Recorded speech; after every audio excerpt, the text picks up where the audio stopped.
Welcome to Ignite Success. I'm your host, Snowden McFall, 25-year professional speaker, 6-time author, and coach for women in confident public speaking, business success, and stress and burnout. And with me today is Hellena Pugh. She is the head of the Zahara Veterans Network. Welcome, Hellena. Thank you so much. Thank you for having me. So I know you were a Marine. So first of all, thank you for your service. Thank you very much. I still am a Marine. You I'm still just in a non-active status. There you go. Yes. Okay. So you are a Marine. Mm-hmm. And so my first question before we get into Zahara is, what was that like being an African-American female Marine? I would imagine there are not that many of you. Yeah. So actually, when I served, I was served as an officer. There were more than 23,000 officers in the Marine Corps at that time on active duty. 87 of us were Black women. Wow. So good for you. It's challenging, but yes. I don't ever have to question about being the best of the best. We are the fewest of the few. Excellent. Yeah. I love that. And did you have any flack from men when you were? I was the only woman in a platoon of 50 throughout my TBS course, and there were tons of challenges. But I never get into the negative side of the Marine Corps. I always try and focus on what positively did I take from my experiences and move forward. We're still adjudicating my Marine Corps case, so I really don't talk about it a lot. It's pretty bad. I had some pretty bad experiences. Oh, I'm sorry. Yeah. I'm sorry. And yet you've turned your experiences around to help other women. Absolutely. So tell me about this network, and did you found it? I did. When I transitioned out of the military in 2012, there were very few programs or services for women veterans, and even less was the conversation really connecting women veterans to those services. So through my own experiences and talking to other veterans, I needed to establish a community that connected women veterans to each other and to resources that actually are beneficial within the community. And I understand that, sadly, suicide and depression are very high among female vets. Absolutely. More than 70% of all women veterans are impacted by either military sexual trauma or post-traumatic stress disorders. That means 2 in every 3 women veterans that you meet will have been impacted by it. The rate of suicide for women veterans has consistently increased since 2006. Our numbers for suicide are beyond the crisis level. And what you hear about mostly is a number 22 veterans a day, this number of veterans a day. But no one has said that since 2006, the rate has not gone down 1 year from the year before for women veterans. And that tells us that we have a problem. The other little piece about suicide I like to tell people about women veterans is about 50% of women over the age of 50 commit suicide, and 50% of our women veterans under the age of 50 commit suicide. And what it says to us as a community, if women over the age of 50 are committing suicide, we have serious problems, because traditionally in America, women over the age of 50 don't commit suicide.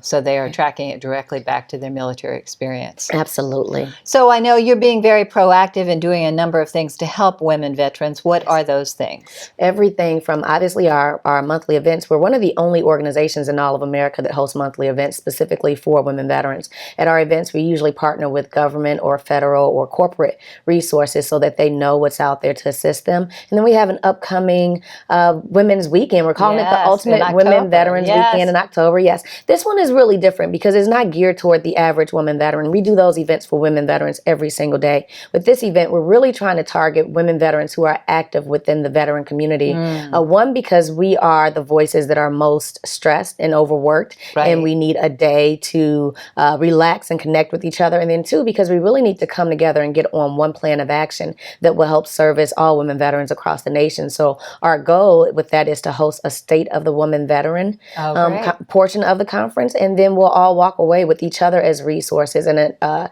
definitive plan of action for how we're going to continue to assist. I would imagine, like many women's organizations around the country, around the world really, that the connecting and belonging and bonding and being together is so critical. Absolutely. So as a woman Marine, I am a lifetime member in the Women Marines Association, but the mission of Women Marines Association is completely different than the mission of Zahara Veterans Network. As a woman Marine, if you didn't serve in the Marine Corps, you won't be a part of that organization. And then that's the way it is for a lot of other organizations. There's Women Armies Corps. There are great chapters here in Jacksonville.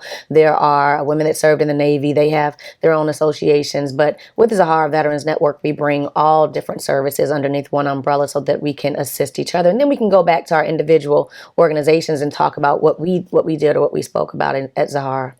And so do you make referrals to people for therapy to help them through some of the PTSD and some of the issues there? Yeah, absolutely. So we do, but we're actually changing we have a network referral application on our website, but we're switching over to America Serves. And it is a program that is run through the IVMF, which is the Institute for Veterans and Military Families. It's out of Syracuse University. And one of the reasons we're doing that is because they have a great model for assisting veterans. When a veteran contacts them for help, they assign a case manager and they follow that veteran through to the services received. And that's something that at the local level we can do, but it becomes very costly when we're helping veterans across the United States do it. And it's a platform that works. So let's follow America Serves. And how long has that been around? America Serves has actually, the IVMF program has been around for the last few years, but the specific America Serves program has been up for the last 2 years, and it's growing. They have, I believe, 13 different cohorts across the United States. There isn't one that's specific here in Florida, but our goal is to get one here.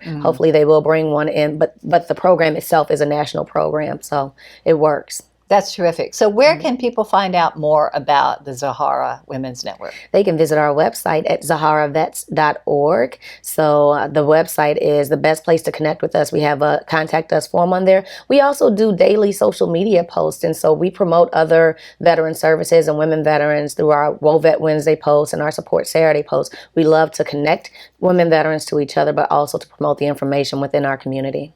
Well, thank you for your service. Thank you for what you're doing for women veterans. We so appreciate you. Thank you so much. Thank you for having us too as guests. We appreciate you. My pleasure.